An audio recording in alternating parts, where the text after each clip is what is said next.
தேவனுடைய பரிசுத்த நாமங்களுக்கு துதிகன மகிமை உண்டாவதாக. கடந்த 4-5 செய்திகளில் ரோமர் 13ஆம் அதிகாரத்திலிருந்து தேவனுடைய அன்பை குறித்து பார்த்து கொண்டு வருகிறோம்.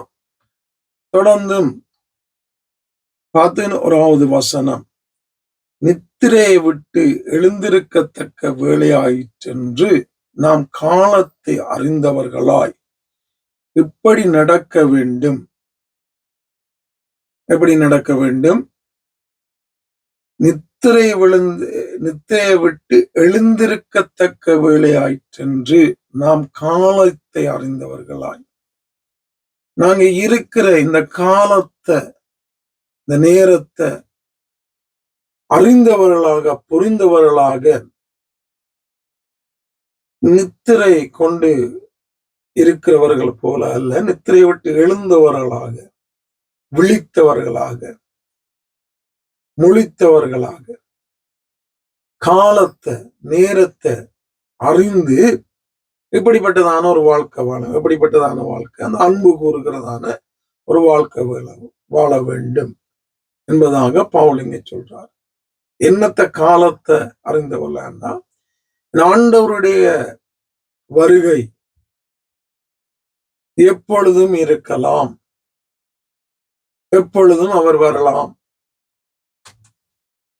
என்பதை எப்போதும் ஞாபகத்துல வைத்தவர்களாக, அதற்கேற்ற விதமாக அதை புரிந்து, அந்த வருகையின் போது நான் தேவனிடத்தில் போய் சேர வேண்டும் என்பதை விளங்கிக் கொண்டு இப்படிப்பட்ட அந்த அன்பு கூறுகிற ஒரு வாழ்க்கை வாழ வேண்டும்.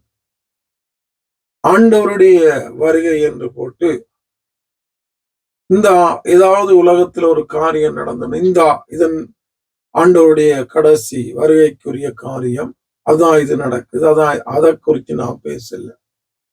அவர் வருகிற நாளையோ நாளிகையோ மனுஷர் குமாரனும் தூதர்களும் அறியார்கள், தேவன் ஒருவரே அறிவார் என்பதை இயேசுவே தெளிவா சொல்லிட்டு போயிட்டாரு. அப்படி சொல்லிட்டு இருக்கும்போது ஏதாவது ஒரு காரியம் நடந்ததுன்னா, இதான் கடைசியா நடக்க வேண்டிய காரியம், இதான் அந்த ஆண்டவர் வர போறாண்டு அநேக பிழையான போதனைகள் உண்டு. ஆனா ஒன்று, என் ஆண்டவர் எப்பையும் வரலாம் என்பதை நாங்க அறிந்து, அது யாருக்கும் தெரியாது. அப்ப எப்பவும் வரலாம் என்றால் எப்பவும் ஆயத்தமாயிருக்க வேண்டிய, திருவுடன் வருவான் என்று அறிந்தால் அங்கே நாங்க விழித்திருந்து கண்ண மாட்டோமோ என்று ஆண்டவர் சொல்லுகிறார். அதே போல ஆண்டவர் எந்த நிமிடமும் வரலாம் என்பதை புரிந்து அறிந்து அதற்கேற்ற விதமாக தினமும் ஒரு வாழ வேண்டிய ஒரு வாழ்க்கை தான் கிறிஸ்தவ வாழ்க்கை. ஒன்று, அல்லது என்னுடைய மரணம், இந்த 2 காரியமும் எந்த நேரத்திலும், எந்த நிமிடத்திலும், எந்த நாளிலும், எந்த செகண்டிலும் நடக்க முடியும்.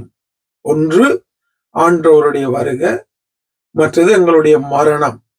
இது 2க்கும் யாருக்கும் நேரம் காலம் தெரியாது, யாரும் சொல்ல முடியாது.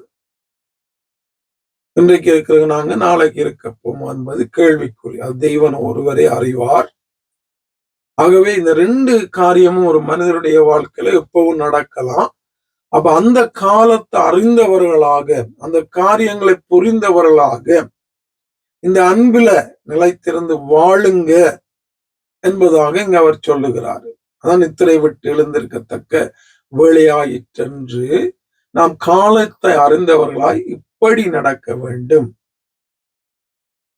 அன்பு கூறுகிறவர்களாக, மற்றவர்களை நேசிக்கிறவர்களாக நடக்க வேண்டும் என்பதாக பவுல் இங்கே தெளிவாக சொல்லுகிறார். ஒரு கிறிஸ்தவனுடைய வாழ்க்கை ஒரு நாள்ல பரிசுத்தமா மாறுறது கிடையாது. இதை முதல்ல நல்லா விளங்கிக் கொள்ளணும். நான் இப்படி பிரசங்கிக்கிறபடியா அநேகர் கேட்பாங்க, நீ எல்லாத்திலையும் பரிசுத்தவானோ, நீ எல்லாத்திலையும் சரியா இருக்கிறாயா? கிடையாது, இல்ல. தேவன் அறிவார், நானும் அறிவார். ஆனா என்னுடைய வாழ்க்கை தினமும் மாறிக்கொண்டிருக்கிறது, பரிசுத்தத்துக்கு மேல பரிசுத்தமாகிக் கொண்டிருக்கிறது, நித்தியத்துக்கு ஆயத்தப்பட்டு கொண்டிருக்கிறது. இன்றைக்கு இருந்த பலவீனங்கள், பாவங்கள், காரியங்கள் நாளைக்கு இல்லாதபடி என்னை நிதானித்து ஆராய்ந்து வாழத்தக்கதாக ஆவியானவர் நடத்தி கொண்டிருக்கிறார், நடத்துவார். அதுவும் அவருடைய கிருபை. சொந்த பலன் அல்ல, ஞானம் அல்ல, காரியங்கள் அல்ல. ஆவியானவர் நான் வாஞ்சிக்கிறபடியா, விரும்புகிறபடியா, முயற்சிக்கிறபடியா அப்படியாக நடத்துகிறார். அதான் அதே போலதான் ஆண்டவருடைய பிள்ளைகளுடைய வாழ்க்கை ஒரு நாள்ல பரிசுத்தமா மாறுகிறது கிடையாது. ஒருவருக்கு தினமும் பரிசுத்தமாக மாறிக்கொண்டு இன்றைக்கு செய்த பிழையான வேதத்துக்கு புறமான காரியம் நாளைக்கு நான் அதை செய்யாதபடி, அதிலே குறைந்தபடி வாழத்தக்கதான ஒரு வாழ்க்கை ஒவ்வொரு தேவனுடைய பிள்ளைகளுக்கு இருக்கணும். அப்படி தினமும் தினமும் இவங்களை ஆராய்ந்து ஆராய்ந்து கொஞ்சம் கொஞ்சமாக நாங்க மாறும்போது எங்களுடைய ஆண்டவருடைய வருகைக்கு முன்பதாக எங்களுடைய மரணத்துக்கு நிச்சயமாக தேவ சமூகத்துல நிக்கத்தக்கவர்களாக நாங்க மாறி விடுவோம். ஆனா தினமும் மாறணும், தினமும் எங்களை வேதத்துக்குள்ள போகணும், எங்களை அதுக்குள்ள வைக்கணும். ஆராய்ந்து பார்க்க தன்னைத்தானே நிதானித்து பார்க்கிறவன் நியாய தீர்ப்பு அடையான் என்று வேதம் சொல்லுகிறது. அதுக்குள்ள எங்களை வச்சு பார்க்கணும். அந்த நாள்ல இரவுல ஒரு 5-10 நிமிடங்கள் தேவனுக்கு கொடுத்து தனிப்பட்ட ஜெபத்துல இந்த நாள்ல நான் வாழ்ந்த வாழ்க்கை தேவனுக்கு பிரியமாய் இருந்ததா, எங்கெங்கெல்லாம் தேவனுக்கு பிரியமில்லாத காரியம் இருந்தது, அதை நாளைக்கு அடுத்த நாள் நான் செய்யாதபடி ஆண்டவரே இந்த நாள்ல செய்த காரியங்களை மன்னித்து இதை நான் நாளைக்கு செய்யாதபடி வாழத்தக்கதான ஒரு கிருபை வழிநடத்தல தாங்க என்று கேட்கும்போது ஆண்டவர் ஆவியானவர் நிச்சயமாக யாராயிருந்தாலும் அவர் தந்து நடத்துவதற்கு அவர் எங்களுக்குள்ள வாசம் பண்ணி கொண்டிருக்கிறார். ஆகவே ஆண்டவருடைய பிள்ளைகளுடைய வாழ்க்கை தினம் தினம் மாறணும், தெய்வத்துக்கு ஏற்றதாக, தேவன் விரும்புகிறதாக, நித்தியத்துல நிக்கத்தக்கதாக மாறணும். அதுக்குத்தான் ஆவியானவர், தேவனுடைய வார்த்தை, பிதா, இயேசு எல்லாரும் இருக்கிறாங்க எங்களுக்கு உதவி செய்யறதுக்கு, நடத்துறதுக்கு. ஆண்டவர் அந்த கிருபையை எனக்கு உங்களுக்கு தந்து தொடர்ந்தும் எங்களை அழைத்த தெய்வத்தை சரியா புரிஞ்சு விளங்கி அவருடைய உதவியோடு, துணையோடு, கிருபையோடு, அந்த வார்த்தையோடு, சத்தியத்தோடு, ஆவியானுடைய உணர்த்தலோடு தெய்வத்துக்குரிய ஒரு வாழ்க்கை வாழ ஆவியானவர் தொடர்ந்தும் எங்களுக்கு உதவி செய்து வழி நடத்துவாரார். ஆமென்.